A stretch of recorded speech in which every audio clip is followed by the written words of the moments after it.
저 오근수 선교사라고 합니다. 우리 선교지에서 저희 센터에 선교사님들이 이제 가끔 오셔요. 그런데 12월 달에는 저희 집에 식사 인원이 보통 한 25명에서 30명 돼요. 선교사님들이 저희 센터에 많이 머무르시는데, 그 선교사님께서 저하고 같은 나이예요. 제가 한 몇 살 정도 될 것 같아요? 한 40대 되겠죠? 예, 고맙습니다.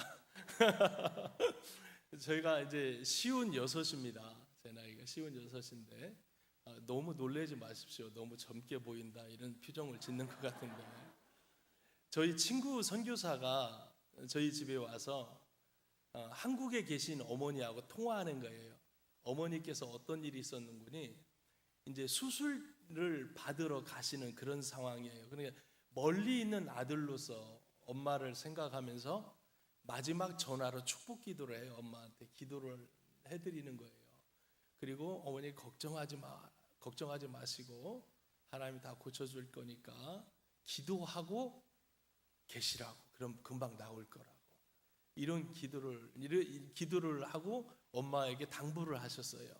그리고 마지막에 뭐라고 말하는군이, 엄마 사랑해, 이런 말 하는 거예요. 저는 막 그 말을 옆에서 들으면서 막 폭푸수 같은 눈물을 흘렸어요. 왜냐하니까 나는 엄마를 언제 불러봤지 생각해 보니까 너무 오래된 거예요. 친구가 나는 너무 부러웠어요. 엄마라는 그 말 한마디 때문에 막 펑펑 울었어요. 엄마라는 그 말 한마디에 담겨져 있는 그 함축성 있는 그런 의미가 있잖아요. 어머님이 계셨으면 나를 위해서 제일 많이 기도해 주셨을 텐데, 막 이런 생각이 드는 거예요. 우리 아까 찬양하러 나오신 우리 1여전도에 2여전도에 보니까 갑자기 우리 부모님이 갑자기 생각이 나고 참 감동이 되네요. 너무 멋지고요. 또 이렇게 늦게 올 때까지 다 기다려 주시고 또 갈 때까지 다 손잡으시고 가는 모습이 너무 아름답고 멋지십니다. 그 어떠한 미스 코리아보다도 더 아름다운 것 같아요. 감사하고 교회의 기둥으로서, 기도의 어머니로서 역할을 잘 해주시고 건강하시기를 예수님의 이름으로 축원합니다.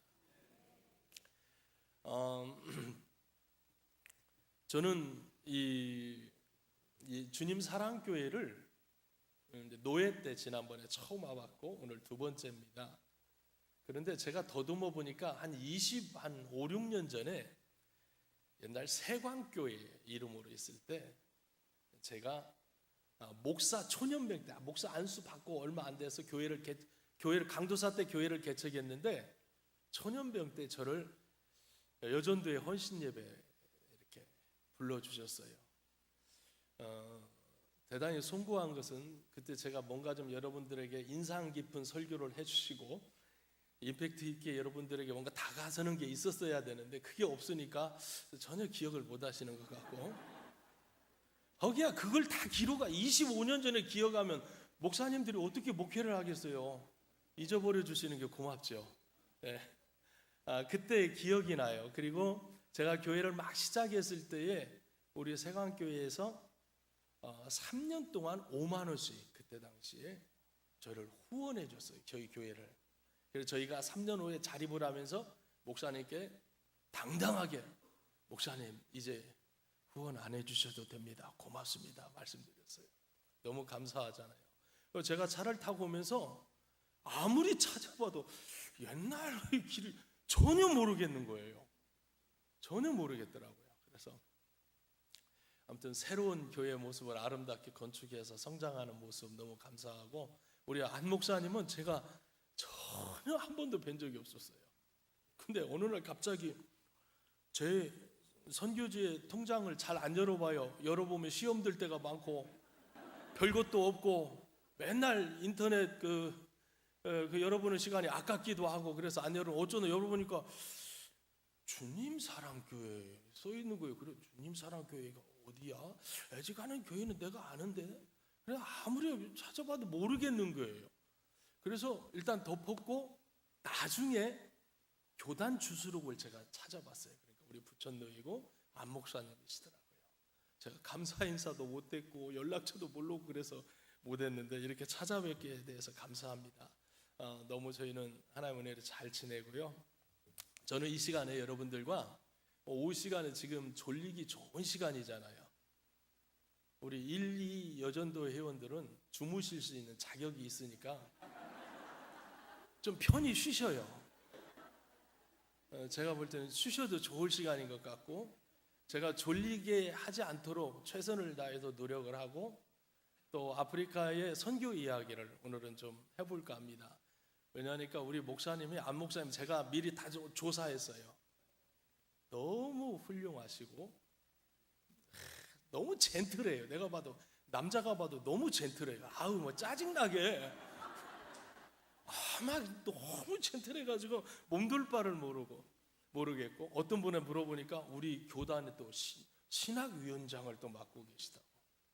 그게 아무나 맡는 게 아니에요. 명확한 기준이 있는 분들이 하시거든요. 정말 우리 존경하는 목사님 목회하는 현장에 와서 누가 되지 않기를 기도하는 마음으로 여기 왔습니다. 어떤 형제가 예수를 믿었는데 교회에 오니까 목사님께서 설교를 해주신 거예요. 크리스찬의 삶이 무엇인지 설명을 하고 돌아가시면서 결론을 이렇게 말했어요. 한 주간 동안 크리스찬으로서 어떻게 삶을 살아가야 하는지 고민하십시오, 여러분 하고 결론 내고 돌아갔습니다.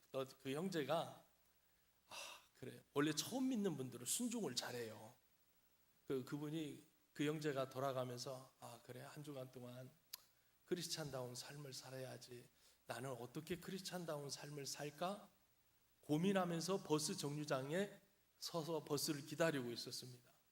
거기서도 고민하는데 어떻게 살까 이렇게 고민하는데 갑자기 뒤를 돌아 이렇게 보니까 거기 슈퍼마켓이 있는 거예요. 슈퍼마켓이 있는데 슈퍼마켓에 눈이 번쩍 뜨진 글귀가 있었어요. 삶은 계란 써 있는 거예요. 삶은 계란이다. 오늘 계란 드셨죠? 보통 1, 2 여전도는 이게 무슨 말인지 못 알아듣거든요. 근데 다 알아들은 표정이에요 지금. 신기하고 놀랍습니다. 이 정도의 이런 이해력을 갖는다는 것은 앞으로도 장수할 수 있는 그런 자격이 있는 것 같아요.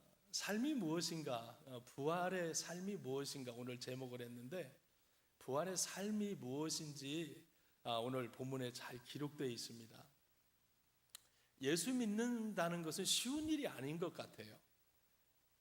그냥 통계적으로 봐도 대한민국에 5천만이라고 하면 사실 저는 잘 모르겠는데 옛날에 1200이라고 하는데 아니라고 또 막 그러는데, 예수 믿는 사람은 한 1000만 정도 된다고 예상해 봅시다. 믿지 않는 사람이 4천만입니다. 그러면은 그 가운데 크리스찬이 삶을 살아간다는 것은 결코 만만치 않습니다. 참 힘듭니다. 왜? 믿지 않는 자들은 믿는 우리를 지켜보고 있거든요. 감시하고 있습니다. 성경책을 끼고 다닌다든지 차에다가 글귀를 붙이고 다닌다든지 지켜보고 있습니다. 시험을 합니다. 제가 지난주에 시골에 예배를 인도하러 갔다 왔어요. 수요일 날. 그 교회는 제가 27살 때 전도사 때 교인 한 가정 있는 시골 교회를 가서 설교를 했습니다.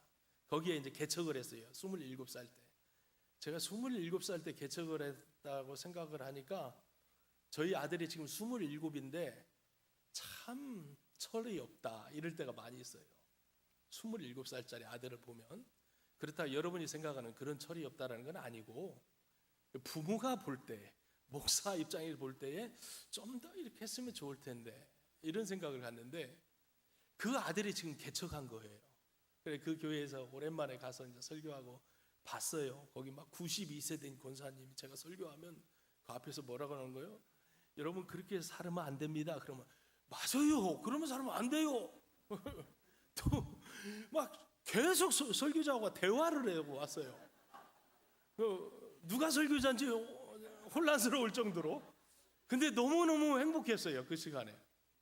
왜? 92세 되신 분이 내 설교를 알아들었다는 거예요. 수준이 낮다라는 얘기죠. 한편으로는. 그런데 그때 제가 그런 예화를 들었어요. 예수 믿는다는 것이 어떤 것이냐? 저희 어렸을 때 저희 모교회에, 저는 모태신앙인데 모교회에 있었던 실제적인 예를 들었어요. 새벽 예배를 마치고 나오면서 기도를 실컷 하고 권사님이 담에 넘어온 호박을 하나를 다 끊어서 가버린 거예요. 그래서 근데 마침 농번기철이잖아요. 호박이 이렇게. 그러니까 나이가 드신 분들이 일찍 나가서 일을 하잖아요. 그것을 믿지 않는 사람이 그걸 목격한 거예요.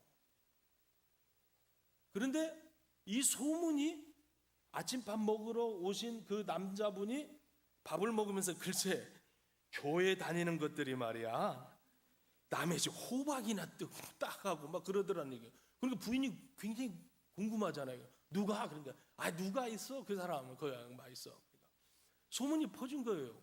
한 사람이 두 사람, 두 사람은 네 사람. 자꾸 배로 번지는 거예요. 저녁 때 되면 동네 우물가에 뉴스가 되는 거예요. 그리고 그게 수요일날 예배당에 이슈가 된 거예요. 저는 고신측에서 자랐어요. 고신측은 율법주의잖아요. 주일날 누가 밥하는 것만 굴뚝에 연기만 나도 저녁 예배 때는 막 집사가 막 밥했다고 막 굴뚝에 불 냈다고 막 밥했다는 증거거든요. 그때는 밥도 못 하겠거든요. 그래 그런 걸 이제 호박단 사건이 수요일날 일어난 거예요. 교회에서 난리도 아니었어요. 옛날에는 다 미덕이었잖아요. 하나씩 따가는 게. 근데 중요한 것은 뭔거니 성경을 끼고 예배당에서 기도했다라는 기도하고 온 사람이 딴 것이 문제였던 거예요. 우리를 그렇게 지켜보고 있는 거예요. 믿지 않는 사람들은. 이분이 예수 믿지 않았으면 누구도 터치하지 않았어요. 아이고 그것만 따가 안에도 큰 놈이 있어 그거 따가 이렇게 할 거예요. 그런데 교회에 나가는 사람이기 때문에 문제가 됐던 거예요. 우리를 지켜보고 있다는 거예요. 저희가 있는 선교지도 마찬가지고 여러분이 사는 삶도 마찬가지고 예수 믿는다는 것이 결코 자유롭지만은 못해요. 아직 왜냐하면 우리는 완성된 작품들이 아니기 때문에 미완성적인 부분도 있고 아직도 주님 앞에 해결해야 될 부분들이 잔재들이 많이 남아있다 보니까 옛 습관이 남는 거죠. 그래서 주님의 영광을 때로는 조금씩 가리우게 되는 것을 보게 됩니다. 그런데 오늘 말씀에는 예수 믿는 사람들이 어떻게 살아야 하는지 어떤 명령, 구체적인 실천, 대헌장이 기록되어 있습니다. 14절 보니까 너희를 박해하는 자를 축복하라. 그리고 축복하고 저주하지 말라. 이렇게 나옵니다. 여기에 나오는 모든 말씀이 어떻게 보면 정말 쉬운 것 같으면서도 참 어려워요. 15절에 즐거워하는 자들과 함께 즐거워하고 우는 자들과 함께 울라. 여러분, 즐거워하는 자들과 함께 즐거워하고 우는 자들과 함께 울어라. 이거 왜 못해? 즐거워하는데? 왜 같이 박수치고 즐거워할 수 있지? 아이고 우는 거? 아이고 나는 드라마마다 우는데 왜 그걸 못해? 드라마 속에 그 우는 것은 너무 잘한다는 거예요. 여러분 한번 여쭤볼까요? 우는 게 쉬울까요? 함께 웃는 게 쉬울까요? 웃는 게 쉽습니까? 네, 그렇죠. 웃는 게 쉽죠. 그러나 한번 냉철하게 한번 볼까요? 나보다도 공부도 안 했고 공부도 학벌도 못고 인물도 뭐 좀 부족하고 뭐 여러 가지로 인간적으로 부족한데 그 친구가 글쎄 세상에 그 비싼, 모르겠어요 이쪽 어디 동네는, 어느 비싼 동네에 갑자기 땅을 막 한 1,000평 샀다고 생각해 보세요. 그럼 어떻게 해요?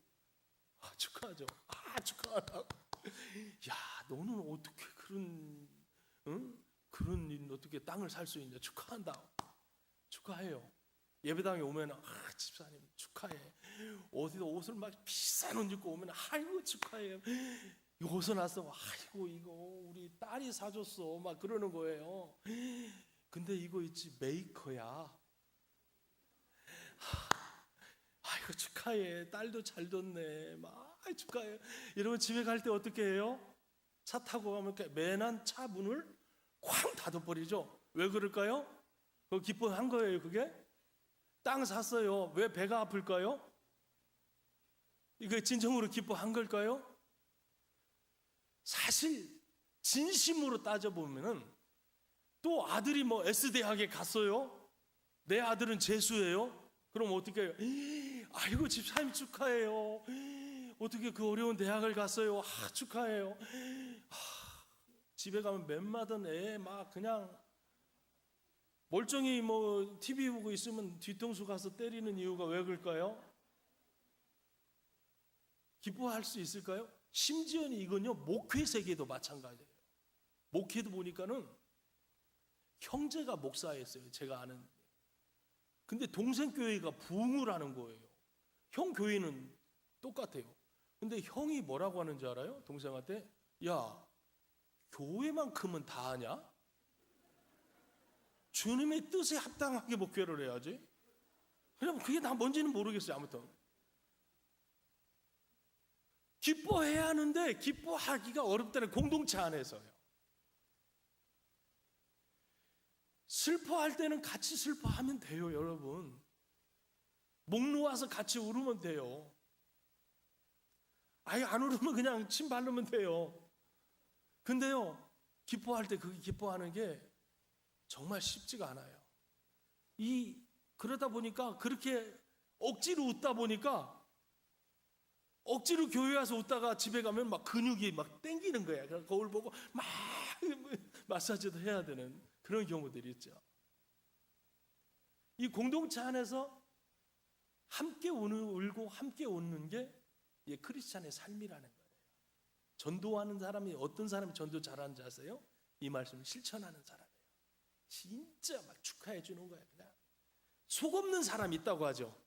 속이 없는 사람이 어떤 건 말인지는 알죠. 막 그냥 기뻐서 막 속이 막 그냥 웃는 사람들, 아무 생각 없이 웃어주는 사람들, 이런 사람들 전도 정말 잘해요. 정말 잘해요.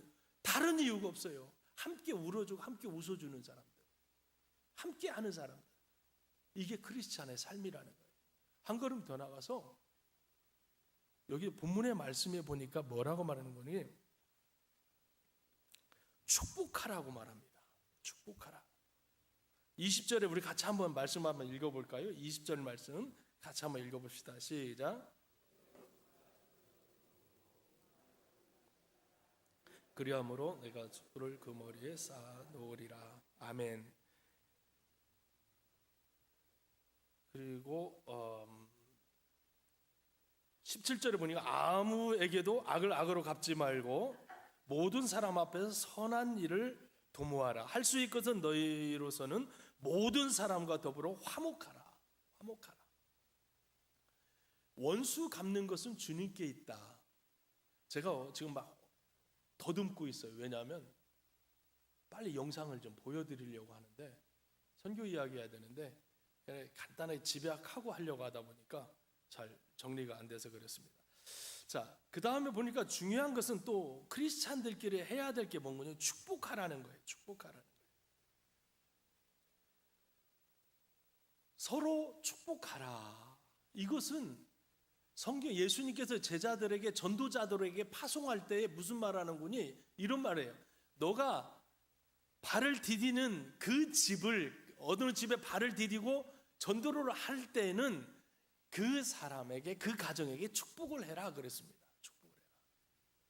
만약에 축복을 했는데 그가 축복을 받을 사람이 아니면 축복을 하는 너가 그 축복을 받을 거다 이런 말했어요. 이거 상당히 의미가 있어요. 잘 생각해 봐야 돼요. 무조건 만나면 축복하라는 거예요. 축복하고 저주하지 말라는 거예요. 그런데 그 말씀을 재치 있는 사람들은 어떻게 하는군요? 아하 이렇게 할 거예요.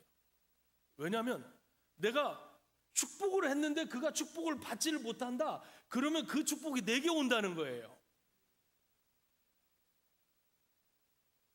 재치 있는 성도들은 이렇게 합니다. 축복을 받지 못할 사람 집만 쫓아다녀요. 네? 우리 주님 사랑교회는 아주 막 너무 지혜로워요. 어떻게 이거 빨리 알아듣습니까? 그런 적이 있나요? 축복 받지 못할 짓만 하는 사람한테 가서 막 예수의 이름으로 막 축복을 하는 거예요. 막 대대자자손손까지 축복을 막 해요. 왜? 그가 축복을 못 받으면 그 복이 누구한테 온다고요? 나한테 오니까. 지혜로운 사람들은 이게 본질이 아니죠. 이게 본질은 이건 약간의 그 재치가 너무 좋은 사람들이죠. 축복을 하라는 거예요. 원수 갚는 것은 누구에게 있다고 그랬습니까? 하나님께 있다는 거예요. 저는 오늘 여러분들께 결론적으로 말하겠습니다. 부활의 삶은 주님께서 모든 사람을 다 용서하시기 위해서 다시 부활하셨어요. 그렇다면 여러분 이 순간에 오늘 여러분 마음속에 앙금이 남아있고 정말 그 사람 이름만 들어도 가슴이 뛰고 그 사람의 성씨만 만나서도 쳐다보기 싫은 사람들이 있을 거예요. 불편한 사람들이 있다면 용서하시기 바랍니다. 예수의 이름으로 용서하십시오. 그러면 하나님이 다 알아서 하셔요. 다 알아서. 저희는 선교지에서 이루 말할 수 없어요. 셀 수 없어요. 저희 아내가 저기 같이 와 있는데 여러분들 이상하게 생각하지 마시고 들어주시기 바랍니다. 저희 아내가 선교사로 헌신하고 아프리카에 가서 얼마 안 됐을 때에 한국에서 1년에 한 번씩 선교사 대회를 치러줍니다.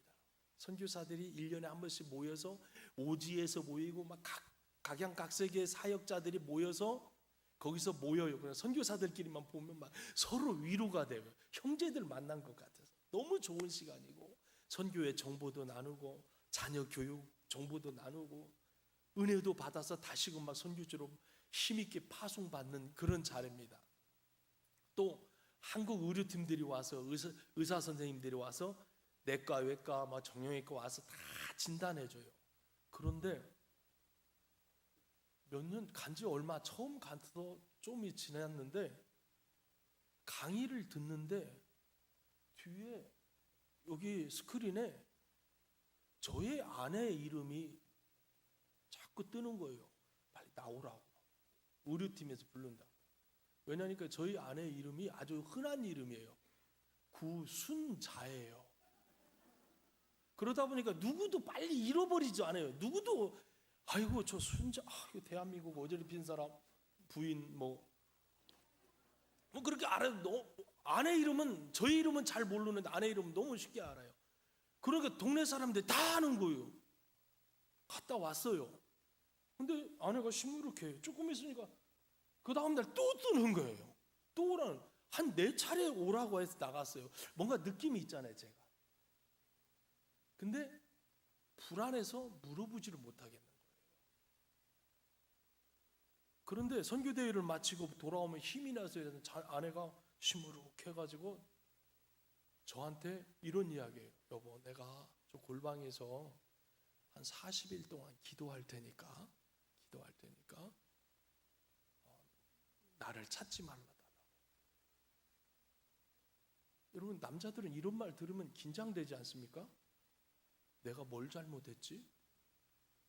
뭐야? 그런데 거기에서 의사들이 자꾸 오라고 했던 게 스쳐 지나갔어요. 기도한다는데 뭐라고 합니까? 그래서 예, 알았다고. 근데 뭐 하루 이틀 계속 하는데 한 20일 넘어갔으니까 제가 이제 궁금하잖아요. 혹시 내가 찔림도 있고 잘못한 것도 있을 것도 같고 해서 살짝 볼일 보러 가면서 기도 소리를 밤에 들었어요. 아내가 거기서 절규하는 거예요. 목이 터지도록 기도하고 쉰 목소리가 나고 떼굴떼굴 굴르면서 기도하는 거예요. 그래서 저는 내 문제인 줄 알고 가봤어요. 들었는데 그게 아니었어요. 어디가 아픈 거예요. 그런데 그래도 기도를 끝까지 내가 엿들으면 안 되잖아요. 내가 하나님이 아니니까. 대충 무슨 문제인지 감을 잡고 제가 있었어요. 그런데 40일이 다가올 때에 아내가 뭐 한다고 방에 좀 이렇게 들어왔을 때 내가 아내를 붙잡았어요. 여보, 내가 당신 남편 아니냐? 당신이 기도 제목이 있으면 같이 해야지. 왜 나한테는 말을 안 하냐? 그러니까 아내가 침묵을 지키는 거예요. 그래서 내가 이런 말을 했어요. 당신 혹시 암이래? 그랬어요. 암이래? 그러니까 아내가 거기서 주저앉으면서 울면서 뭐라고 하는 거예요? 암이라면 차라리 좋겠어요. 여러분, 암보다도 무서운 게 뭐가 있을까요? 아프리카는 에이즈가 있어요. 아내가 에이즈의 판명을 받은 거예요. 그럼 여보 그래프 그거 조사 받은 거 가져와봐. 그래가지고 그러니까 거기에 테스트하면 그 임신 테스트하면 뭐 이런 줄이 올라가듯이 아내가 에이즈 테스트에 걸린 거예요. 그래서 보니까 빨간 줄이 쭉 올라가 있는 거예요. 그걸 몇 차례 한 거예요. 혹시 잘못됐을까? 고신대 의료팀인들이 와서 했는데 계속 올라가는 거예요. 몇 개를 그래 갖고 있어요. 지금도 그걸 갖고 있어요. 그래서 우리 아내하고 또 뭐 악수를 안 한다든지 뭐 이따 끝나고 저 선교사님 근처에 가지 말아야지 이런 결론을 내리면 안 됩니다. 끝까지 들어봐야 돼요. 그런데 주님 앞에 헌신하기 위해 갔어요. 근데 에이즈가 걸리는 거예요. 에이즈는 걸릴 수 있는 요인은 피가 에이즈 환자의 피를 수혈받을 때, 그리고 에이즈 환자 그 피가 접촉했을 때, 내가 상처가 나고 에이즈 환자 상처가 났을 때 접촉되면 그게 또 감염이 돼요. 그리고 에이즈 걸린 사람과 성적인 관계를 했을 때 에이즈 확률이 걸리고, 그 에이즈 부모 밑에서 태어나는 아이들이 유전적으로 30%가 에이즈 환자로 태어난다고 그래요. 저희가 이제 아프리카의 에이즈 환자들은 정말 많아요. 그래서 이 사우스 아프리카 안에 있는 스와질랜드는 거기는 세계에서 가장 많은 에이즈 환자들이 있는데 38%가 에이즈 환자예요.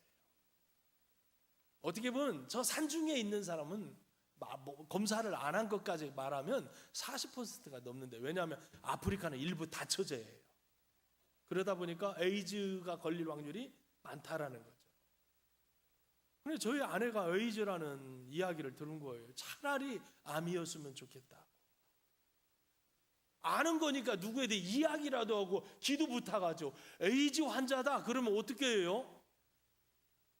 이거 도대체 삶을 어떻게 사는 거야? 이렇게 결론을 줘버려요. 그때부터 저희가 아내하고 저하고 같이 기도하고 의논했어요. 기도하는데 하나님께서 저에게 그런 마음을 주시는 거예요. 아니, 당신이 에이즈 환자면 나도 그럼 에이즈가 옮았어야 되는 거 아니냐. 부부니까.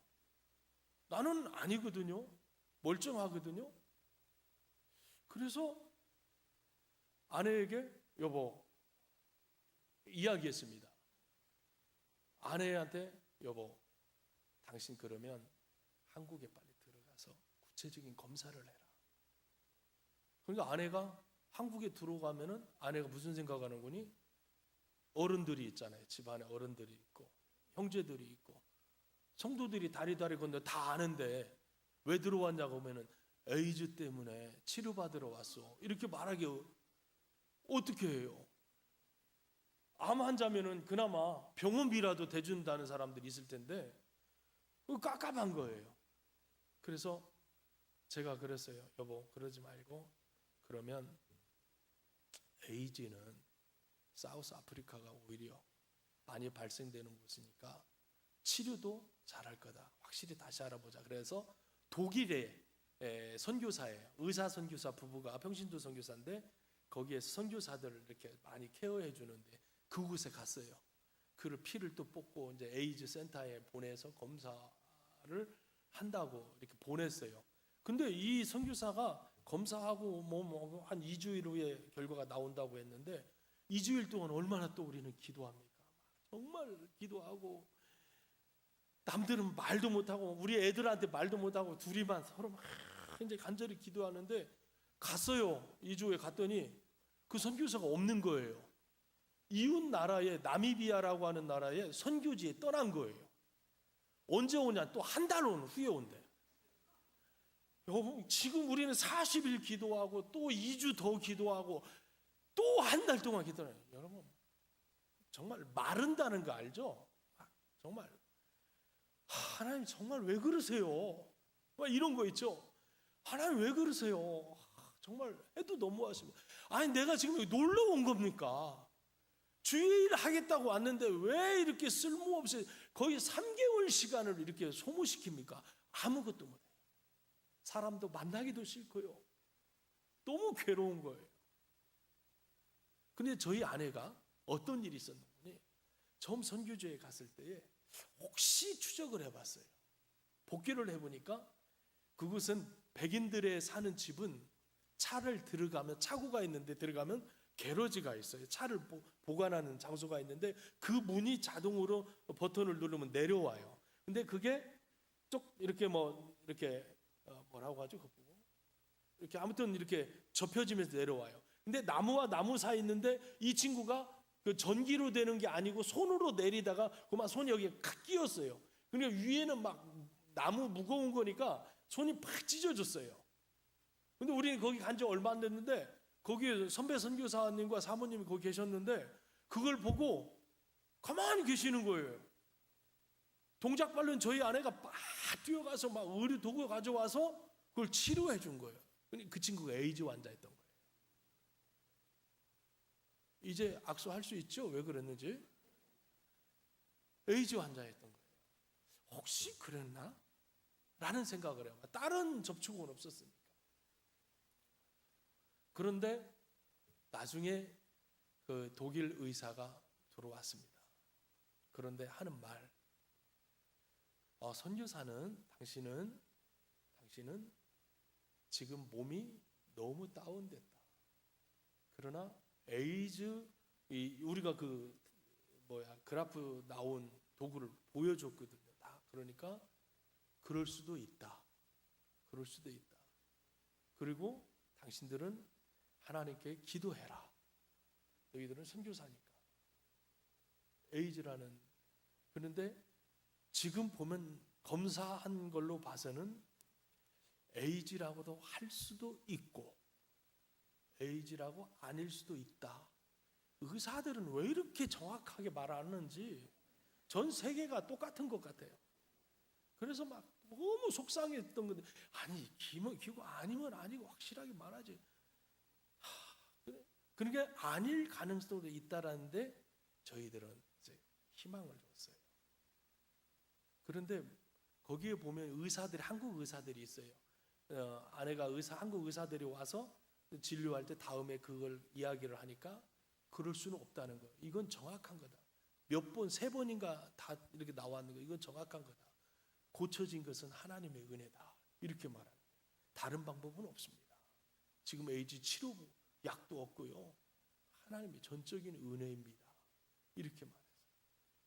여러분 정말 주를 위해서 헌신하겠다고 했는데 너무 억울하잖아요.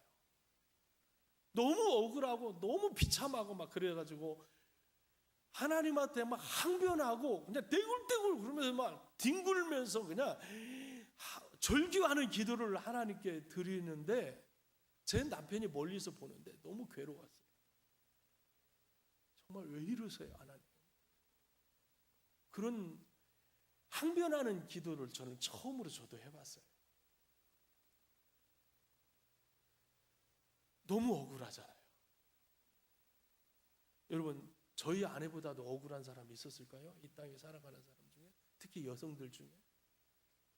만약에 여러분이 그런 우리 아내 같은 에이즈 환자라고 생각해 보세요.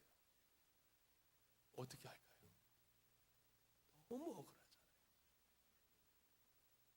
기도하는 수밖에 없었어요. 근데 저희 아내가 시간이 지날수록 건강해지는 거예요.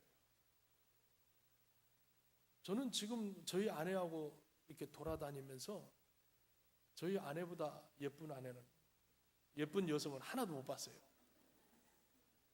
이건 가정의 평화를 위한 멘트예요. 정말 그래요. 너무너무 감사할 일이죠. 이런 일보다도 더 억울한 일이 있을까요? 원수 갚는 게, 여러분, 이런 일보다도 더 억울한 일이 있을까요? 여러분 삶 속에 있겠지요. 물론 각자 다 다른 입장이니까.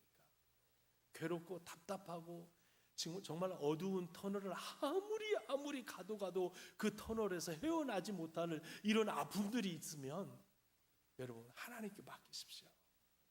원수 갚는 것은 주께 있다.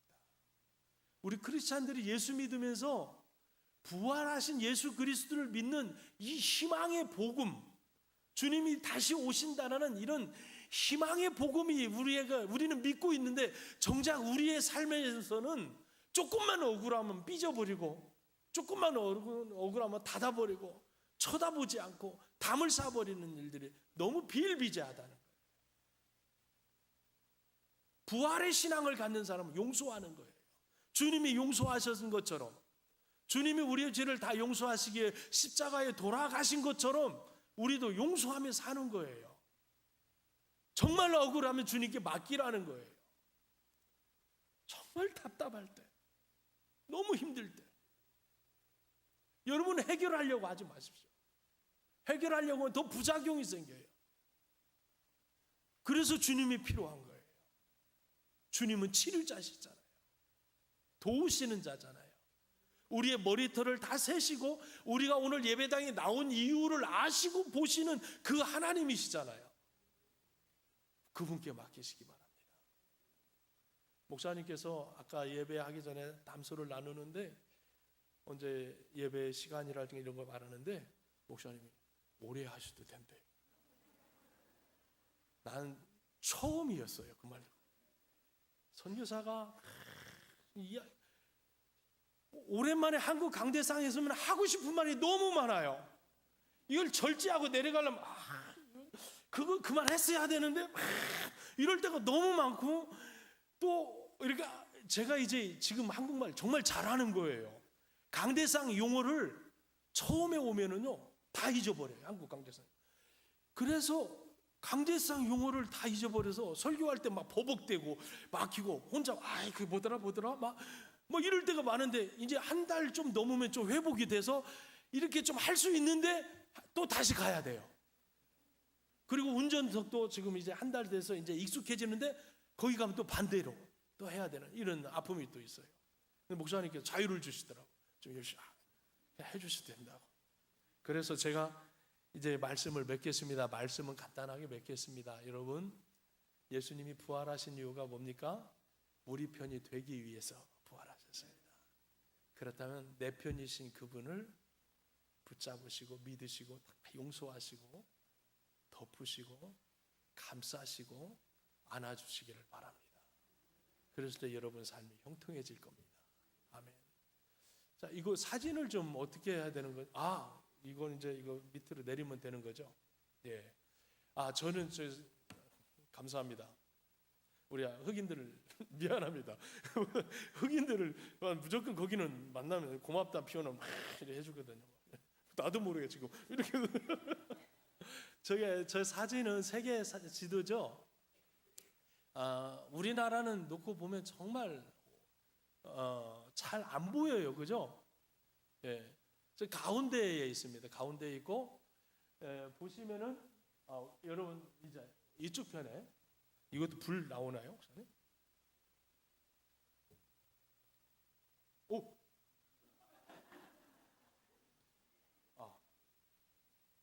아무튼 그냥 하겠습니다. 우리 한국이 가운데에 있습니다.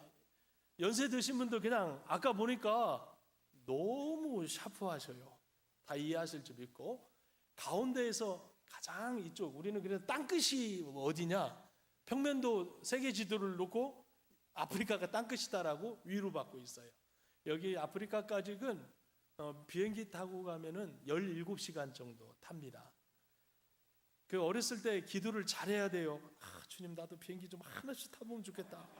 이런 기도 하지 마십시오. 잘못 기도하면 고생 엄청 합니다. 그 비좁은 데서 17시간. 그래서 가다가 중간에 비행기 값이 가장 싼 데를 저희들은 택해서 다녀요.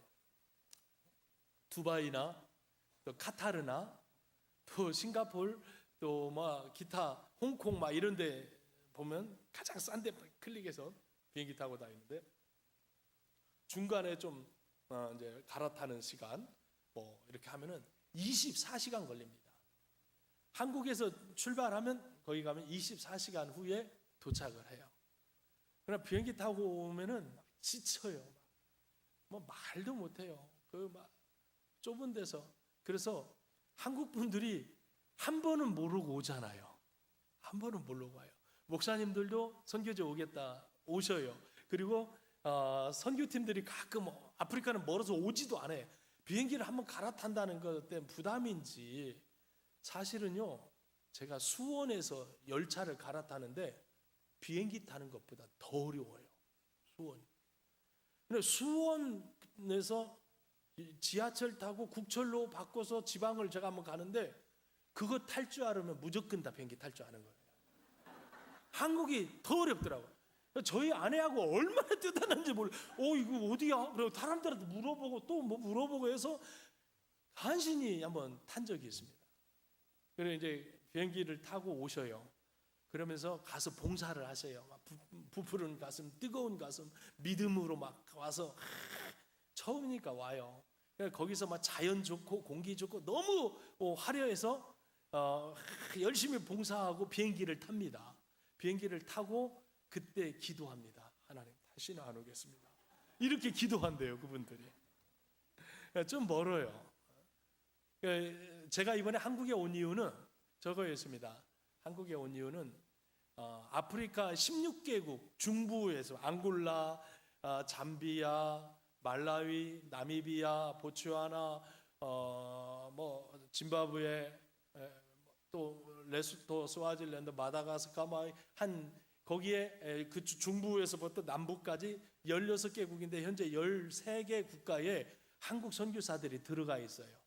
이 아프리카는 서양의 분들이 300년 전에 복음을 들고 들어왔는데 교회를 짓고 선교를 했는데 80년도에 대회 때 이런 이야기 했습니다. 아프리카는 안 된다고 손 들고 다 나갔어요. 그 자리에 이제 한국 선교사들이 다 들어가 사역하고 있습니다. 그래서 오지에 있는 선교사님들이 이렇게 내려옵니다. 1년에 한 번씩 아까 제가 말씀드린 것처럼 선교 대회를 합니다. 한국에 있는 목사님들, 교회들이 오셔서 선교 대회를 해서 은혜를 끼치고 그래요. 그래서 제가 내년도 2020년도에 여기 이제 대회장을 맡게 돼서 강사를 섭외차 이렇게 왔어요. 들어가는 예산이 한 8천만 원 들어가는데 하나님께서 다 예비해 놓으셔가지고 이렇게 준비를 잘 이렇게 할 수 있게 되어졌습니다. 내년에 이제 대회만 치르면 됩니다. 근데 저기에 있는 선교사님들이 저 대회가 얼마나 중요한 대회인군이 어떤 선교사님은 선교대회 마지막에 선교사들이 참 힘든 부분이 뭔군이 자녀들의 문제입니다.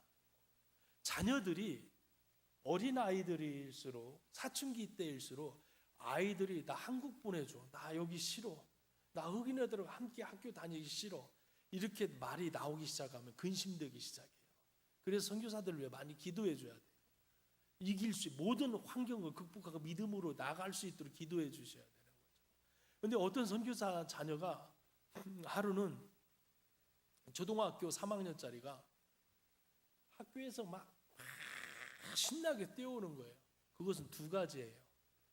하나는 학교에서 큰 문제를 일으켰다든지, 두 번째로는 뭘 잘했다든지. 잘했을 때 많이 뛰어오는 거죠.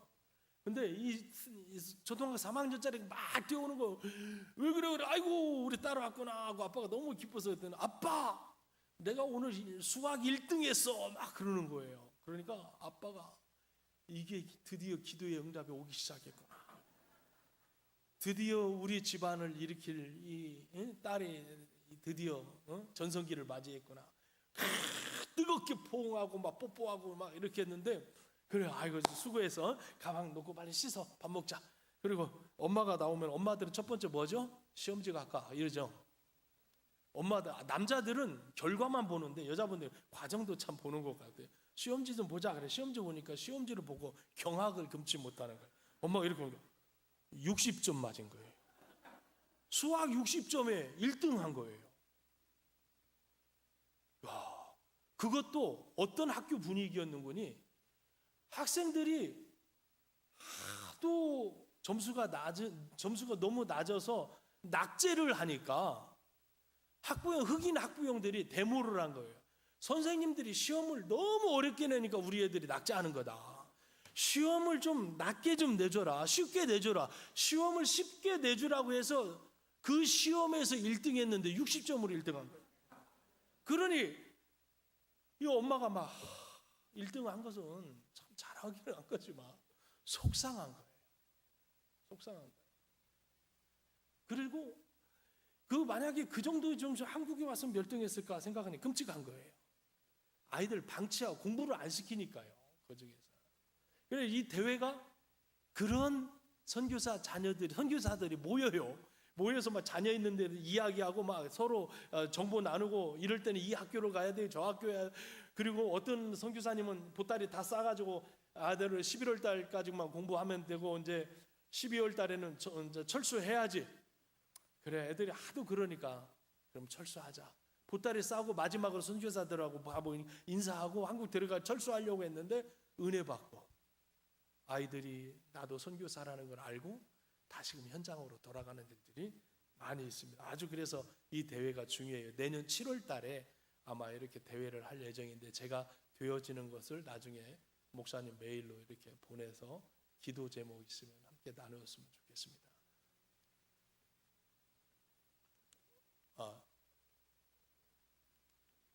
저 사진은 저희 가족입니다. 저희가 이제 작년에 저희 딸이 결혼했고, 이제 저희 아내와 제가 있고요. 저희 사위 선교사 아들이에요. 저 친구도. 그리고 저희 멀쩡하게 큰 친구가 저희 아들이고, 저 친구는 운동선수예요. 저희 아들은 저희 전성기 때에 비하면 별로 아직 멀었는데, 우리 어머님 말로는 네 아버지 따라오려면 아직 멀었다 이렇게 표현했는데, 저도 대충 무슨 말씀인지 알아요. 근데 이제 딸 결혼식에서 이제 했는데 애들 둘이 이제 다 나가 있어요. 선교지에는 저희 아내와 저만 살고 있어요. 제가 저기 서울에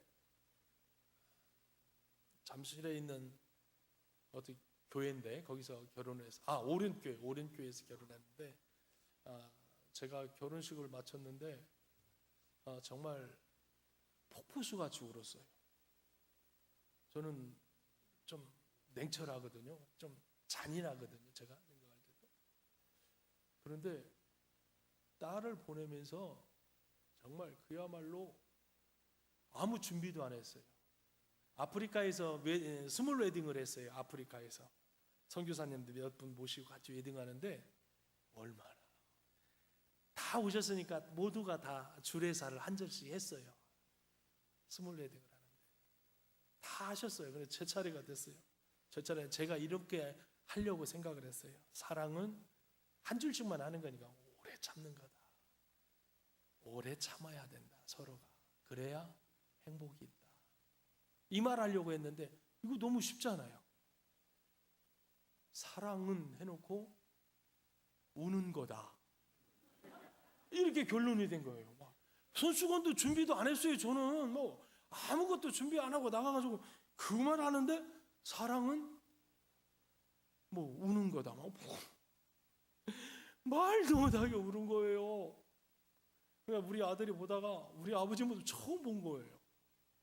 근데 제가 순간적으로 아이들을 딱 쳐다보니까 정말 저희 자녀들 하나님의 은혜로 큰애가 중학교 1학년 때 갔거든요. 초등학교 둘째는 5학년 때 갔고요. 그런데 아이가 학교 가는 게 두려운 거예요. 한국에서는 제법 공부도 하고 학생회장도 하고 막 그랬는데 이제 영어를 잘 모르니까 아빠가 해줄 수 있는 게 없는 거예요. 거기는 차도 못 태우고 다녀. 버스도 없고 다 막 태워다 줘야 돼. 흑인들한테 위험하니까. 근데 저희 딸이 아빠 오늘 시험이 어떻게 해요? 학교에 태우고 오는데 내일 시험이에요. 아빠 처음 시험 어떻게 하지? 제가 한 말이 뭔 말인지 알아요? 뭐 지금은 너는 방법이 없다. 방법론이 없고 처방을 이렇게 했어요. 그냥 무식하게 통째로 외워라. 외워서 만약에 뭔 말인지 모르면 외운 걸 다 쓰고 나와라. 그런 은혜 점수라는 게 있다. 그래서 써서 아무튼 했는데 처음 시험 점수 60 몇 점 맞았어요. 기적인 거예요. 하나님의 은혜로. 그렇게 해서 결국은 그렇게 해서 졸업할 때 큰 딸이 큰애인데 우리 동네에서 죄송합니다. 우리 동네에서 아프리카에서 최우수 학생으로 졸업했어요. 진짜 하나님의 은혜로. 그래 박수도 쳐도 전혀. 그리고 얘가 대학교에도 장학금 받고 들어가고 졸업도 빨리 했어요. 그래서 취업도 해가지고 돈을 벌었어요. 돈을 벌으면 그 돈을 어떻게 해요? 보통 한국 사람들은 저축도 하고 시집갈 준비하는데 제가 다 뺏어버린 거예요. 아빠가 다 빼앗아가지고 선교비를 다 써버렸어요. 시집 보낼 돈도 없고. 근데 하나님이 거기까지 가시고 시집을 어떻게 보낸지 아세요? 돈 20만 원 들여서 보냈어요. 제가. 비법을 알기를 원하면 정확하게 은밀하게 말씀해 주시기 바랍니다. 아이들이 자기들 선교사 자녀니까 다 알잖아요. 직장도 있고. 그래가지고 제가 해줄 수 있는 것은 온수 매트, 쩔쩔 끄는 온수 매트 하나 사주고, 그 동네는 고기를 구워먹는 게 필요해요. 그 호주 같은 데서 저희 딸이 호주 사는데 호주 고기 좋잖아요. 그래 호주 고기 구워 먹으라. 둘이 잘 구워 먹으라. 자익을 딱 하나 써줬어요. 그 혼수 다해. 이게 혼수 다해. 그것조차도 마다하는데 제가 그것조차도 마다하면 나중에 애들이 아무것도 안 해줬다고 할까봐 내가 그때 2가지나 해줬지 않느냐 이걸 말하려고 그렇게 해줘서 시집 보냈어요. 선교사들이니까 할 수 있는 일이겠지만 제가 해도 너무했다고 생각해요. 막 그래서 사랑은 오래 참는 거다 하는데 얼마나 많이 울었는지 몰라요. 보내면서 선교지 와서 고생만 하고 정말 힘들게 공부하고 버는 거 아빠는 또 강도처럼 다 뺏어서 써버리고 시집 보낼 때는 달랑 20만 원어치 해주고 그러니까 막 미안하기도 하고 아이한테 막 그랬어요. 저기도 결혼식 할 때는 그래도 신랑에게 신부 아빠한테 뭐 하라는 말이 없어서 너무 감사했어요. 그래서 안 울었어요. 이제 그랬는데 한번 저기 에피소드가 있는데 제가 결혼식을 마치고 이제 끝나고 하객들은 감사하다면 신랑 되는 분 아빠가 외국 선교사예요. 외국 선교사인데 그 사랑의 교회 서울 사랑의 교회 그쪽 팀들이 왔어요. 그래서 저희 나가는데 저한테 그러는 거예요. 선교사님 축하해요. 그러니까 네 감사합니다. 바쁜데 와줘서 고맙습니다. 인사했더니 옆에 분이 근데 선교사님 실수하셨어요? 그러니까 왜요? 그러니까 아니 왜 신부 아빠가 왜 이렇게 젊어요? 실수하신 거 아니에요? 뭐 이런 거예요. 뭔 말인지 모르고 이게 뭐야? 이게 뭔 말이지? 나중에 알았죠. 저분이 신랑 아빠가 젊다라는 것을 실수해서 아이를 임신한 거 아니냐. 그리고 당신은 죄인 아니냐. 이런 식으로 표현한 것 같아요. 아무튼 간에 내가 젊다라는 것에 감사하다라고 이렇게 했습니다. 근데 사실은 저도 속은 겉에만 멀쩡하지 속은 다 문드러지고 염색하고 그랬어요. 사실은 와서. 저희 아들은 지금 아들도 운동선수입니다. 아들은 운동선수인데 지금 그 외국에서 지금 살고 있고요. 27입니다. 아들이 좀 가끔 카톡에 뭐라고 아빠 외로운 게 최고 큰 기도 제목입니다. 그래서 이제 결혼을 하고 싶어 하는가 봐요. 빨리 보내려고 합니다. 제가 이번에 한국 교회 이렇게 교회 다니면서 내일 관찰하고 있습니다. 그래서 신부감 찾습니다. 목사님들에게 내가 보고 그분 좀 연결해 줘라. 멀쩡하잖아요. 키도 그 기계 187에 한 90kg 나갑니다. 영어도 잘합니다. 이 정도밖에 말하지 못하겠습니다. 저기는 제가 이제 선교 이야기 좀 해주겠습니다. 이제 바쁘신 분들은 이제 가셔도 되고요. 좀 시간 남은 분들만 같이 좀 이야기하면, 저기는 아프리카인데 제가 선교하는 지역이 덩크후크라고 하는 데인데, 그 하우땡이라고 한국의 서울, 경기도 이 주를 아프리카는 요하네스버그 또 프레토리아 이 지역을 하우땡이라고 가장 큰 도시입니다. 주입니다. 네, 저인데 이제 거기에는 사우스 아프리카는 아프리카의 54개 나라 중에 가장 잘 사는 나라입니다. 그것은 백인들이 와서 건설했기 때문에 그렇습니다. 제가 여러 아프리카를 다녀봐도 다 비슷합니다. 다 비슷해요. 삶의 양식이, 먹는 것 다 가난하고 초라하고 남루한 옷차림으로 살고 있습니다. 그런데 그 중에서도 남아프리카가 좀 잘 산다고 난민들이 많이 내려와요. 특히 그 위에 짐바브웨는 무가베라고 하는 철권 통치 이 사회주의자였던 무가베라는 사람이 정권 지금 90세가 넘었는데 이제 1년 전에 물러났어요. 그런데 그 나라가 IMF를 맞을 것도 없는데 IMF를 맞는 거예요. 화폐 개혁을 3번이나 했어요. 그래서 그 나라는 다 폭삭 망했습니다. 옛날에는 아프리카에서 가장 잘 사는 나라 중에 하나였는데 지도자가 이렇게 안 좋아서 백인들 다 쫓아냈습니다.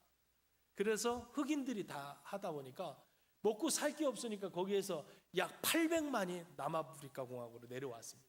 어떤 사람은 1000만도 넘다 이렇게 표현하는데, 그러다 보니까 이 남아프리카 공화국에 있는 흑인들과 그 난민들과 싸움이 벌어지는 거예요.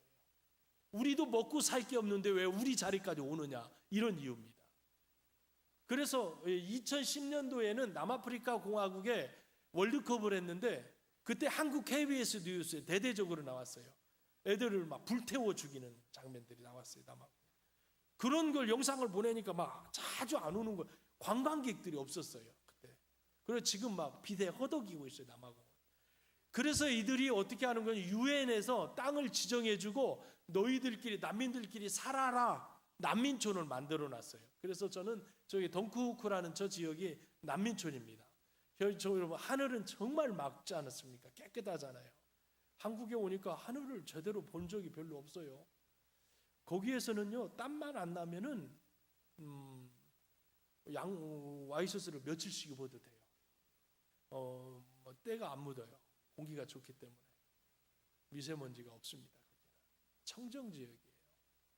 저희 동료 선교사님, 목사님이 한국 거기에 오셔서 어느 지역을 제가 한번 여행을 시켜드릴 때 사진을 거기서 한 곳에 140장을 찍어요. 140장. 왜 이렇게 많이 찍냐니, 찬양할 때 뒤에 배경을 하겠다. 그럼 성도들이 시험이 될 텐데 뭐 하는지는 모르겠어요. 정말 아름다운 곳인데 그곳에서 저렇게 난민촌에 있는데 그곳에서 이제 제가 사역을 하기 시작했습니다. 여기가 이제 흑인들의 난민촌에 살아가는 사람들의 저게 부엌입니다. 아니 부엌 겸 원룸이에요. 저게 아무것도 없죠. 그냥 이렇게 아니 여기 이 정도 될까요? 여기에 뭐 8명씩 막 이렇게 살아요. 원룸에서 그냥 칸만 그냥 천으로 막고 살고. 저들은 양식은 어떻게 하는군이 아프리카 흑인들이 대체적으로 그렇지만 그 옥수수 가루를 막 이렇게 우리 떡가루처럼 이렇게 만들어 가지고 그 쇠 막 그릇들이 있어요. 그릇들이 있는데 거기다 물 부어가면서 계속 불을 떼면서 물 부어가면서 막 젖어요. 그러면 그게 어떻게 되는? 우리 한국으로 오면 백설기 떡 같이 돼요. 쫀득쫀득. 흑인들은 정말 이걸 너무 잘해요. 막 이 손목 스냅이 이거 뭐 장난이 아니에요. 우리는 아무리 해도 밑에 다 눌고 막 그러는데 그 친구들은 잘해요. 그렇게 해가지고 그걸 손으로 주물럭주물럭하고 뭐 TV에서 많이 보셨죠. 아프리카에 그렇게 주물럭주물럭하고 그 다음에 자기들이 먹을 그 다음 반찬은 뭔구니 그 백인들이 먹고 잘 살아요. 백인들은 아주 잘 살거든요. 백인들은 닭도 막 가슴살, 허벅지 좋은 데만 먹고 기름진 거 또 껍데기 이런 것들은 다 버리거든요. 그걸 다 모아서 흑인들한테 팔아요. 흑인들이 그걸 사가지고 불에다 또 떼고 막 그 프라이팬에다 그걸 막 기름 만들어서 거기다 소금 넣고 거기다가 뭐 당근, 감자 이런 거 썰어가지고 막 해서 간을 맞춰서 거기를 찍어서 먹어요. 찍어서 먹어요. 근데 먹는 음식의 스타일은 우리 한국 사람들하고 비슷해요. 정서가. 저희들은 백인들이 초청해 가서 먹고 나면 집에 와서 아이 김치국 한 그릇 마셔야 되겠다 이런 차 타고 오면서 그런 마음 하거든요. 흑인들을 먹으면은요 비슷해요. 우리 동양인들하고. 그리고 흑인들의 삶의 모습은 우리들하고 조금 스타일이 비슷해요. 좀 어떻게 보면 아주 열악하죠. 정말 열악해요. 저런 사람들을 대상으로 선교하고 있습니다. 그리고 저기는 슈퍼마켓입니다. 그 동네의 슈퍼마켓. 저기에 보면 옥수수, 호박, 토마토, 생활 필수품들을 막 해다 흑인들 마트에 저게 그 위에는 저 사진은 백인들과 흑인들이 좋아하는 만델라 대통령 사진이죠. 근데 거기에 선교지에서 한번 좀 재미있는 일이 있었는데 저희들이 그들을 돌보는데 저희 아내가 시골 출신이에요. 생긴 것은 서구적인데 시골 출신이에요. 그러다 보니까 저기에 가가지고 그 친구들이 이제 사귀고 그러니까 호박농 굴이 막 많은 거예요. 호박잎을 땄어요. 왜 땄게요? 된장 이렇게 해서 묻혀서 이렇게 먹잖아요. 그거 하려고 그 친구가 너무 잘 키우는 애가 있어서 좀 땄어요. 그러니까 이 친구가 뭐라 하니까 나중에 우리가 가니까 물론 우리가 그 친구들 자녀들 학교 갈 때 쓰던 자전거지만 자전거도 선물하고 막 이렇게 섬겼더니 세상에 저 호박을 이만한 호박을 선교사한테 선물하는 거예요. 전애들은 주는 게 없거든요. 받는 것밖에 없는데. 그래서 저는 너무 행복해서 사진 찍어 놓고 막 다 놓고 선교사님들 오는 대로 막 선교사님 내가 제가 흑인들한테 이 선물 받았다고 막 자랑하고 막 그랬어요. 자랑을 하다 막 하다 보니까 아까워서 못 먹고 놔뒀더니 나중에 밑둥이 막 다 썩어버렸더라고요. 그런 일이 있었는데 그러니까 자랑하지 말라는 것 같아요. 자랑은 안 되는 것 같아요. 그래서 이제 흑인 선교사님들 오면 딱 기죽이려고 하려다가 먹지도 못한 적이 있어요. 저들의 생활은 정말 좀 너무 열악합니다. 난민들은.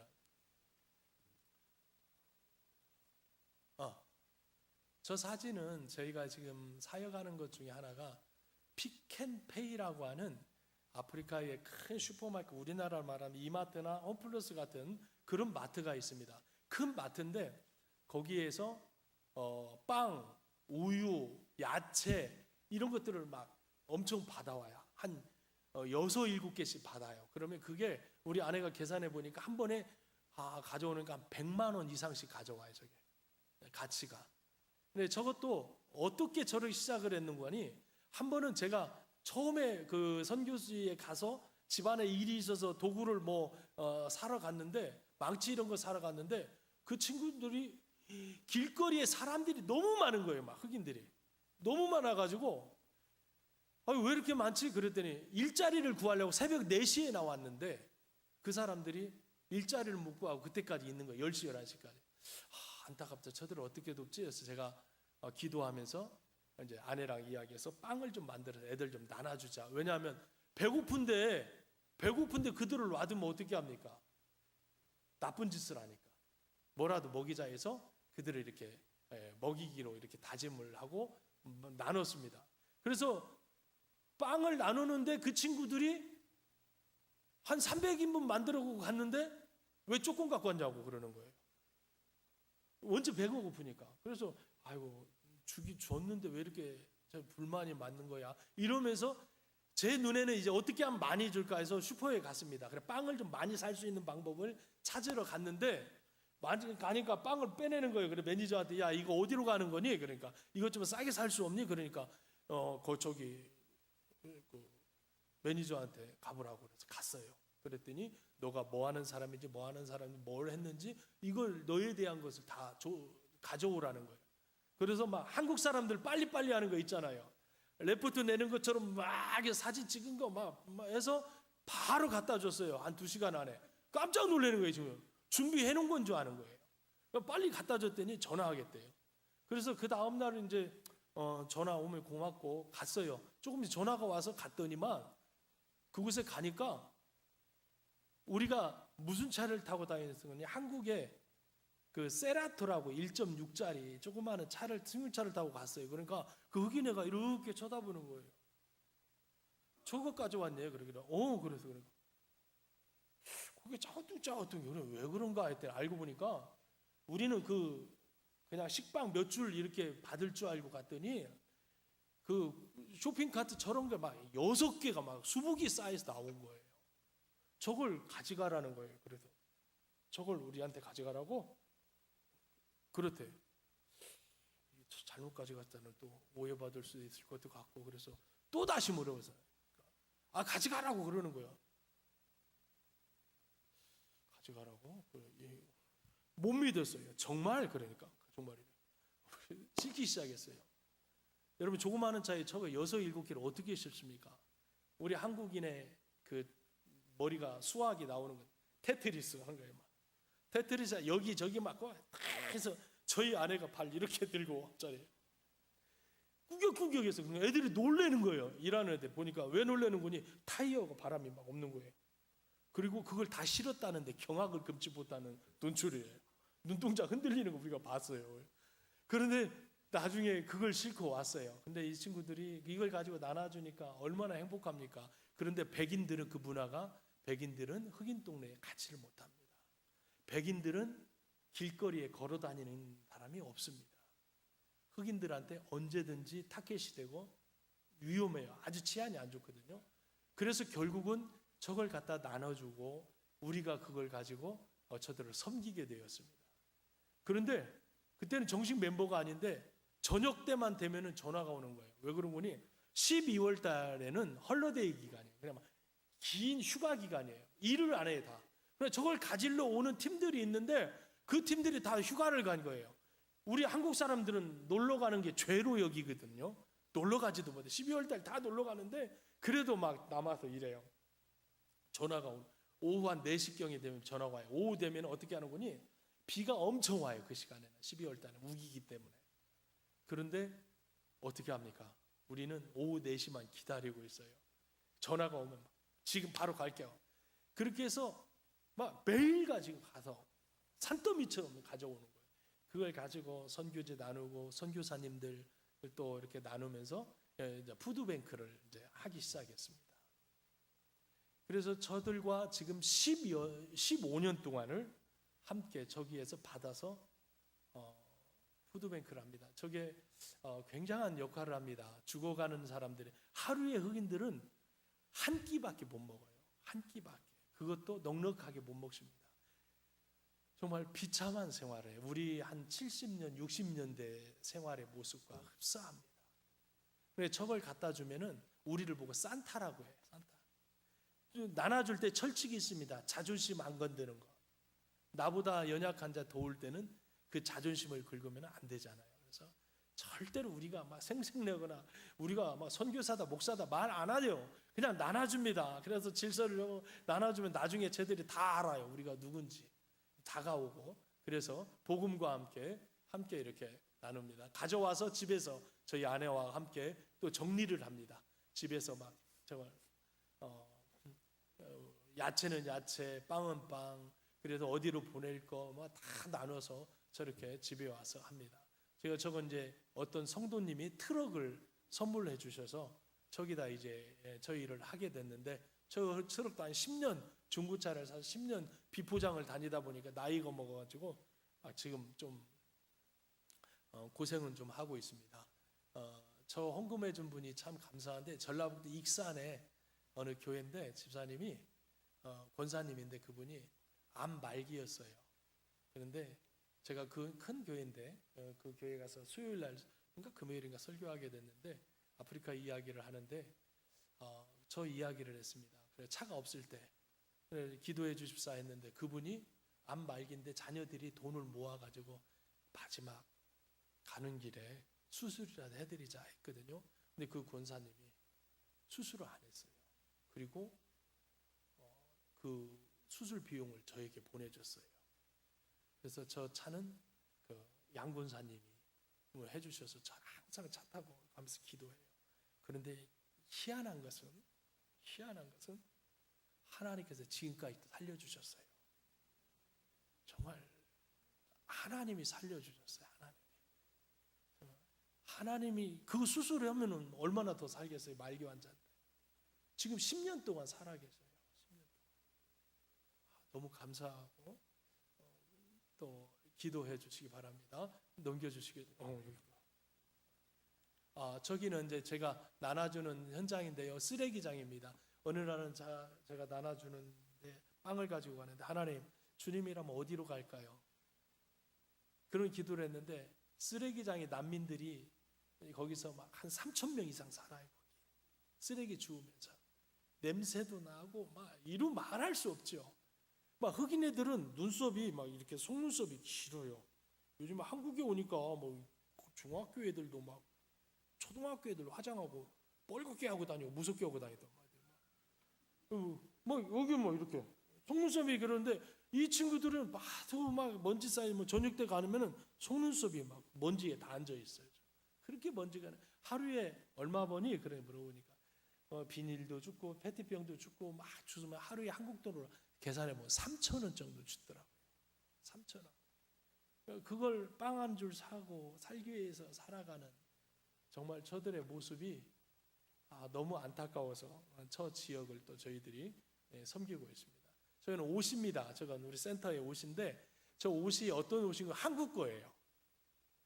여러분 여기 이런 데는 수거함 길거리에 수거함에다가 옷 버리잖아요. 그럼 그것을 한국 분들이 다 막 그걸 압축시켜서 컨테이너로 해서 가져와서 아프리카에서 팔아요. 근데 이 옷이 얼마나 귀한 거니? 제가 아까 말씀드렸죠. 안에 이야기하면서 에이즈 환자들이 많다고. 에이즈 환자들은 면역이 없는 사람입니다. 그래서 방어 능력이 없어요. 말하자면 감기만 걸리면 그냥 죽어요. 흑인들은 평균 연령이 45세밖에 안 돼요. 45세. 저희들은 참 감사해요. 벌써 다른 인생을 살고 있어요. 근데 돌아가시는 이유 중에 하나가 감기 걸리는 이유. 저게 옷이 이렇게 없으면 추우니까 위에는 집들이 다 양철 지붕이에요. 좋은 양철도 아니고 백인들 싸 버린 것 같다가 막 이렇게 대충 그 위에다가 배 타이에 올려놓고 이렇게 살아요. 흑인들은. 저 옷은 생명입니다. 그런데 어떤 친구들은 일부 다처제라고 말씀드렸죠. 거기에서 짐바브웨에 내려온 애가 막 옷을 막 50개씩 막 이렇게 사가는 거예요. 저거 우리가 어떻게 하는 거니? 그 일하는 사람들이 팔고 남은 것을 우리가 난민촌에 가니까 그걸 갖다 주셔요. 그럼 우리가 그걸 선별해서 저걸 선별을 하다가 지쳐가지고 앉아 있는 장면인데 선별해서 그걸 갖다가 나누는데 처음에는 막 공짜로 주니까 애들이 막 싸우는 거예요. 서로 가져가려고. 그래서 집안에 회의를 했죠. 어떻게 하면 좋냐? 그러니까 우리나라 돈으로 한 100원도 안 되는 돈, 일란드짜리를 받고 팔자. 그러면 어차피 빵 나눠줄 때 주스도 사고 비닐도 사고 막 그래야 돼. 그걸로 그렇게 하자. 이제 우리 거니까 손을 못 대는 거죠. 그래서 이제 거기서 팔았어요. 100원씩 받고 막 50개씩 사가는 거예요. 남자애가. 내가 옆에 가가지고 너는 왜 이렇게 많이 사가냐? 그러니까 짐바브웨 형제인데 그 형제가 나는 짐바브웨 가면 와이프가 넷이 있다. 넷이다 보니까 자녀들이 많다. 그러니까 걔네들 하나씩이라도 주려면은 이렇게 필요하다. 지금도 부족하다. 이렇게 표현하더라고요. 저렇게 나눠주면은 그들은 행복하죠. 그들은 신발도 없고 사실 아프리카도 겨울이 있어요. 이제 그곳은 이제 겨울을 향해 가고 있어요. 우리나라 정반대죠. 우리는 이제 여름을 향해 가지만 거기 겨울 향해 가고 있습니다. 영하 한 1, 2도까지 떨어져요. 근데 난방이 안 되고 그러니까 더 춥고 그래요. 거기는 아주 춥고 그렇습니다. 옷은 생명이에요. 근데 어느 날 제가 차를 타고 가는데 시내에 거기에 등에 흑인들 등에 딱 한진 택배 딱 써 있는 거예요. 막 저희가 나눠준 뭔 말인지도 모르고 애들이 뭐 한진 택배 뭐 이런 한 벌짜리 뭐 이런 게 있더라고요. 그런 거 입고 다니고 막 불타는 치킨 뭐 이런 글이 막 써 있어요. 그래서 이제 참 보람도 느끼고 감사도 하고.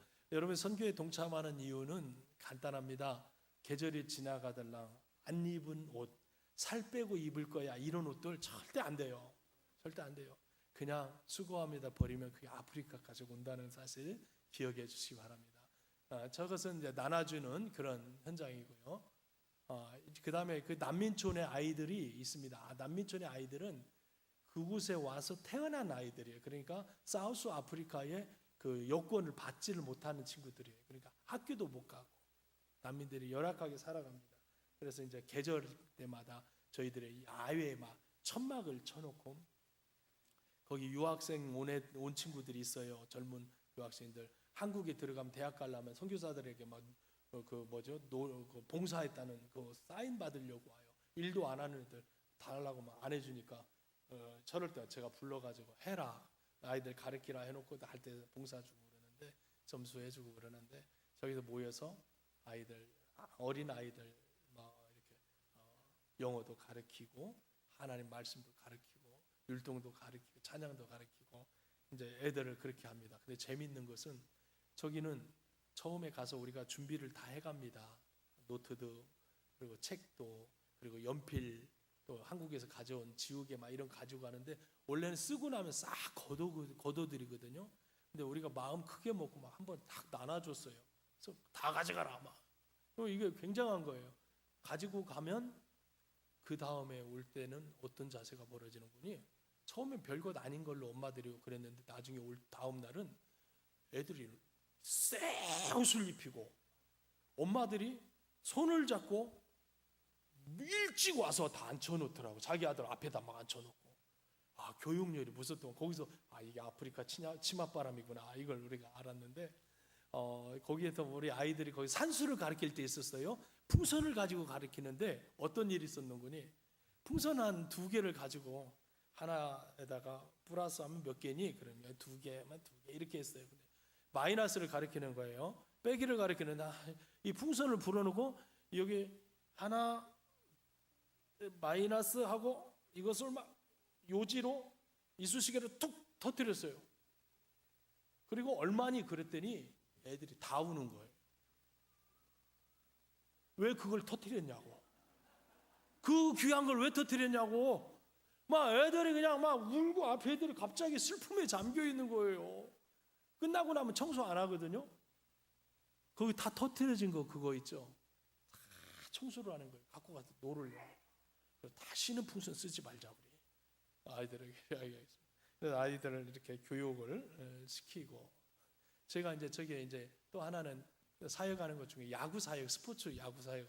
목사님 야구를 좋아하신다고 하는데 저는 이제 한국에서 코치 자격증을 따서 거기 16세 이하 아이들을 가르칩니다. 저희 아들도 야구 선수예요. 그래서 이제 제가 이제 저기서 한국에서 코치 자격증 가지고 그 전국 대회도 나가고 아이들 데리고 성적은 별로 안 좋아요. 흑인들 가르쳐 가지고 된다는 것은 천지 창조 이후에 가장 큰 숙제가 아닌가. 왜냐하면 이 친구들이 지구력이 없어요. 순발력은 너무 좋아요. 막 순발력, 스피드도 좋고 그런데 인내심 없고요. 조금만 있으면 막 그냥 포기해버리고 근성이 없어요. 그러다 보니 못 사는데 저는 저기에서 아이들 가르치는데 이제 메이저리그 미국에서 야구가 2020년도에 도쿄올림픽에 정식 종목으로 다시 채택이 됐는데 그 전에 퇴출당했어요. 왜 그런 거 아니? 야구하는 국가가 적어서. 그래서 미국에서 국가를 만들자. 어디를 아프리카를 선택해서 아프리카 모든 나라들에게 많은 나라들에게 대사관에 사명을 주고 야구를 가르치라고 합니다. 그래서 저희가 가르치는 팀들하고 저희들과 함께해서 스포츠를 가르치면서 복음을 같이 접목시키고 있습니다. 저것은 아바신학교라고 아프리카의 아바신학교라고 있습니다. 아프리카에는 자연 처치가 있어요. 자연으로 생긴 교회라고 아프리카 흑인들에게. 그런데 그 교회가 독립교회라고 하거든요. 근데 1년에 7%, 8%씩 성장을 해요. 그게 뭔구니 구약을 믿는 거예요. 그래서 일부 닫혀져도 구약에 일부 닫혀져 있지 않느냐. 그리고 또 아브라함의 하나님, 이삭의 하나님, 자기 아버지의 하나님. 그러니까 자기 조상을 섬기는 거예요. 조상을 섬기는. 그러니까 우리가 뭐 이단이죠. 저거 성경적이지 않는 거죠. 그런데 흑인들은 어느 날 갑자기 어디 사라졌다가 오는 거예요. 옷도 이상한 게 입고 갔다가 양복도 정말 밸런스도 맞지 않는 이상한 양복을 뭐 팔이 막 이렇게 올라갔다든지 뭐 다리가 이렇게 올라왔든 뭐 전혀 맞지 않는 헐렁한 양복을 입고 넥타이는 어디서 주워왔는데 넥타이인지 뭔지는 모르겠지만 메고 와서 자기가 이제 목사라고 하는 거예요. 목사 됐대. 아니 이거 어떻게 목사 됐어? 그러니까 내가 하나님한테 콜링을 받았다고. 내가 목사 됐다고. 어떻게 합니까? 어떤 친구들은 자고 일어나가지고 어제 흰 옷 입은 어떤 사람이 남의 꿈에 자기를 안수해 줬대. 목사라고 하는 거예요. 그런데 이분들은 교회 가서 무슨 일을 하는 거니? 댄스만 하는 거예요. 예배의 3분의 2가 댄스예요. 그리고 3분의 2가 댄스인데 예배 시간은 보통 한 4시간씩이에요. 4시간씩. 그러니까 한국 예배 시간은 거기에 보면 아무것도 아니죠. 왜? 아는 게 없으니까. 아는 게 없으니까. 그래서 막 신비적인 거, 댄스 이런 것만 하는 거예요. 예배가 저게 과연 예배일까? 그런데요, 그런 사람들을 우리 한국에서 한국 선교사님들이 모여서 연합으로 잘 가르치자 그래서 우리 교단에 속해 있는 대신, 합신, 또 총신, 고신 이런 복음적인 교단 선교사들끼리 모여서 저들을 찾아가서 이렇게 가르칩니다. 오라 하는 게 아니라 각 동네마다 교회가 있어요. 독립교회. 그런 데 가서 캠퍼스를 A, B, C 캠퍼스를 찾아다니면서 그들을 가르치면서 2년에 한 번씩 이렇게 졸업을 시켜서 다시금 바르게 가르칠 수 있도록 하는 귀한 사역입니다. 신학교 사역이죠. 그래서 저는 졸업식 때 우리가 안수해서 보내고 하는 그런 모습입니다. 저긴 이제 제가 이제 난민촌에서 아이들 빵 나눠 주는데 아이들이 뭐 조금 돌 같은 거 놓고 막 서로 쟁탈전하고 노는데 싸우길래 그래 제가 여기 보라고 해서 사진 찍어 너무 예쁘네요. 어린 아이들이 너무 깨끗합니다. 너무 맑아요. 눈동자도 너무 예쁘고 그런데 성장하는 과정 속에서 잘못 가르침으로 인해서 흑인들이 저렇게 피폐하게 살아가는 거죠. 그래서 교육이 매우 중요한 부분입니다. 그런데 제가 오늘 이렇게 여러분들께 말씀드리고 싶은 것은 아프리카는 희망이 없다고 백인들은 말했지만 그래도 하나님은 저런 영혼들을 사랑한다는 거예요. 그리고 저런 어린이들을 통한 교육이 정말 아프리카의 미래라고 봅니다. 한국은 제가 와보니까 아쉽더라고요. 한국은 지금 교육기관들이 많이 무너지고 있더라고요. 주일학교 없는 교회도 많고 정말 그러나 이 아프리카는 이 흑인 친구들이 막 일어나고 있습니다. 이 젊은이들 말씀으로 어린이들 말씀으로 양육한다면 아프리카는 희망이 있습니다. 여러분들이 여기에서 할 수 있는 것은 한 가지입니다. 선교사들을 위해 기도해 주십시오.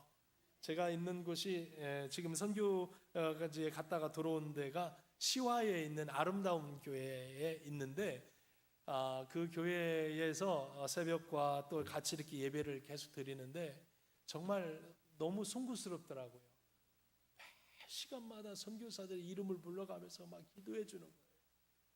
너무 황공하고 너무 죄송하고 더 열심히 해야겠다는 그런 마음을 가졌어요. 물론 우리 주님의 교회도 주님의 사랑의 교회, 주님 사랑 교회도 그렇게 기도해 주실 줄 믿는데 많이 기도해 주십시오.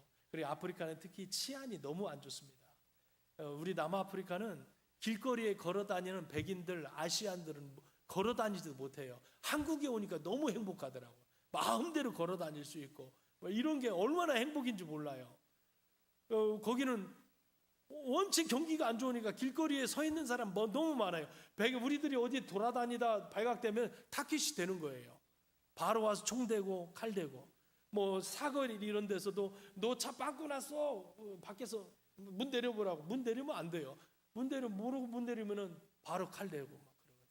다 뺏어가고 너 타이어 펑크 났다고 내리면 차 뺏어가고요. 막 고도에 집은 뭐 털어가는 것은 말도 못하고요. 너무 치안이 안 좋아요. 그러다 보니까 관광객들이 툭 끊어졌어요. 경기는 너무 안 좋아요. 월드컵 끝나고 나서 그 밀린 피파에 갚아야 될 달러들을 이제 갚는 시기다 보니까 완전히 경기는 바닥을 치고 있고요. 흑인 정부는 자기들이 다 걷어들이고 자기들만 배불리 먹고 하루에 전기가 지금 3번씩 나갑니다. 하루에 3차례씩 전기가 나가서 전기 부족이에요.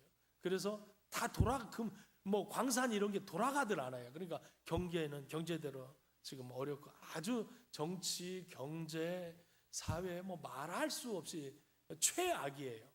그러나 IMF에서 남아공은 IMF를 경고를 주는데 IMF에서 터뜨리지를 못하는 거예요. IMF 터뜨리면 아프리카 전체가 다 망하니까 그냥 어쩔 수 없이 울며 겨자 먹기식으로 붙잡고 있습니다.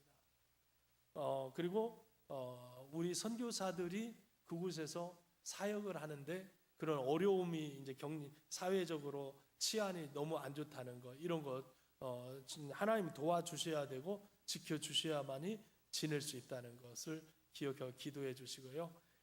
저희들은 저는 5월 1일 날 다시금 이제 아프리카로 돌아갑니다. 우리 주님 사랑교회에 와서 이렇게 만나서 아프리카를 이야기할 수 있어서 감사하고요. 제가 다음에 와서 더 좋은 소식으로 여러분과 교제 나누도록 그렇게 하겠습니다. 기도 많이 해주시기 바랍니다. 감사합니다.